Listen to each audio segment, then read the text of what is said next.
Hi everyone, this is Natasha. I wanted to share with you a couple of cards that I made on Ustream the other day, and they were inspired by a couple of different things. One, I saw, oh, that's my sticky laptop.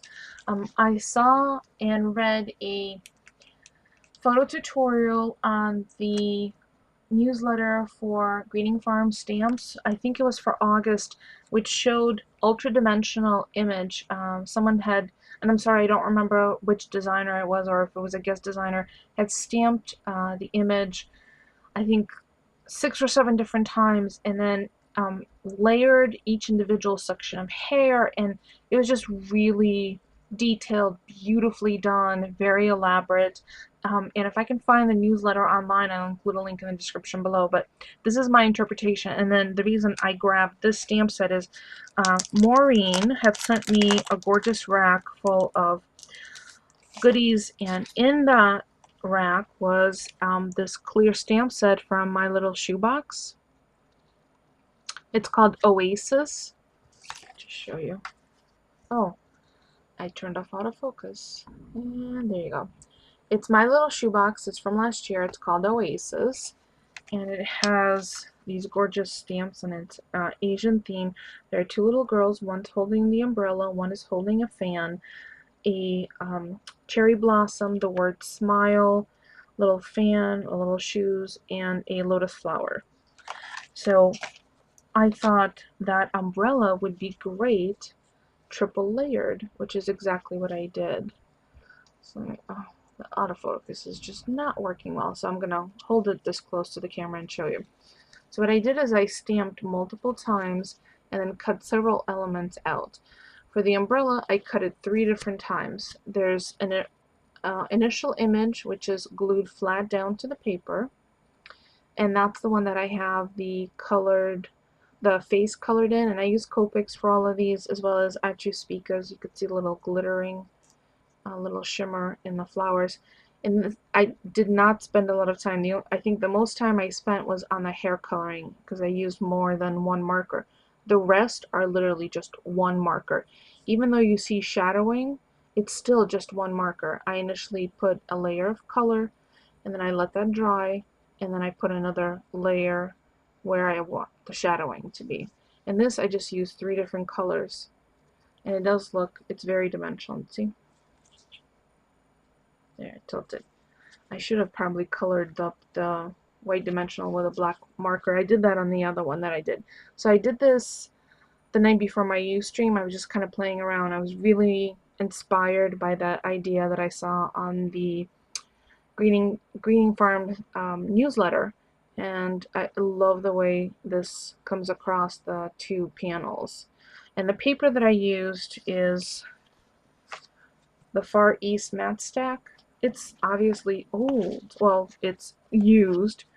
I've been using it, and it's not new, but I picked out a paper pattern that was a really nice scale. See little lanterns and I don't remember which character this is, and I don't speak Japanese or read Japanese, but I think it's health. I'm not really sure. For those of you who might know, I probably should have just Googled it to find out. But so I have the little kimono sleeves on dimensionals, the hair on dimensionals, and the umbrella on 3 levels. And then the smile is stamped and is just on 1/8 inch foam.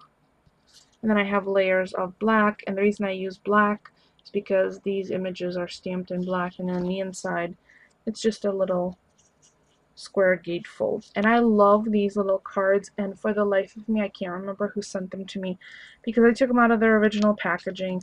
As you can see, I only have one left. So I really love them. I wish I knew who makes them. I'm sure I absolutely could make them, but I would love to have the envelope. So whoever gifted this to me, thank you so much, and please leave a comment if you recall who these were by, what brand they are, because I took them out of the packaging and can't remember now. So this was one. This was the Umbrella Girl. And the layering on the inside gives it a little bit of heft because this is a little on the thinner side for the craft paper, and once you add layers to the front, when you went to open it, the interior just bowed out. I could have left it as is, but this gave it a little more stability, and now it gives it good heft. So I am sending this, I think I know who I'm sending this to because they did a very nice thing for me. And then this is the little fangirl. Again, so you can see shadowing on her little kimono. That's all done with one color marker. I believe it was R83. I'll have to look. I didn't record the Ustream, but I'm pretty sure it was R83. And then on the fan, I left it white, but I just added a little bit of, I think, N3, a little gray. And then her hair, I think I used N2 through 3 and 4. And then this is a little bit of petaloo sequins, which I have kind of stashed in my little stamper. So I just pulled a couple out, a little black one. Just she needed a little something something on her hair. And then again, same, I think R83 for the cherry blossoms, and the smile is on dimensional. And on the inside, I just stamped a little fan. So really easy, really quick. I think, see, on the hair one, I did add a little black marker, and what I do is I always edge to take the white, stark white off of the paper. I do edge with a black marker. So there's the two quick little cards that were in. Here's the leftovers. I stamped, I think, 8 times, and I was able to use 3 for all the pieces for the, oh, how about if I focus? Sorry.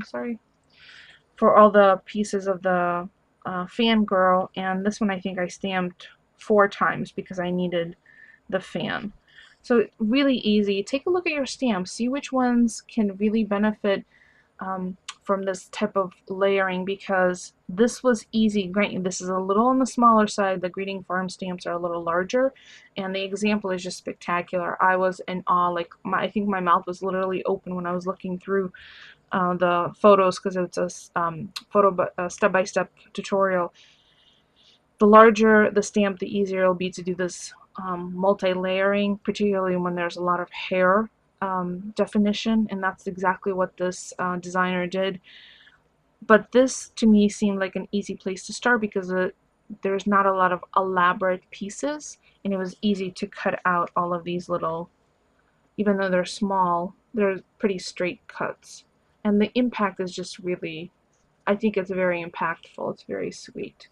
So there you go. If you have any questions for me, please leave me a comment. I'll try to find the link. I'm pretty sure it's on their website. If I don't find it, I'm so sorry. I don't know if I kept the actual email, but take a look. If I do find it, definitely check it out. But this is my interpretation, so this is what I used for my inspiration. And now I have 2 little cards, and I think this one's going in the mail today. As always, if you have any questions for me, or if you have any requests that you would like for me to show you, grant you, I didn't record the step-by-step because I did do it on Ustream and I forgot to hit the record button on there. But if you want anything shown step-by-step, please let me know that as well. As always, thank you so much for watching. Don't forget to thumbs up. You've got 2. You could spare one. Subscribe and share. Thanks for watching, everyone.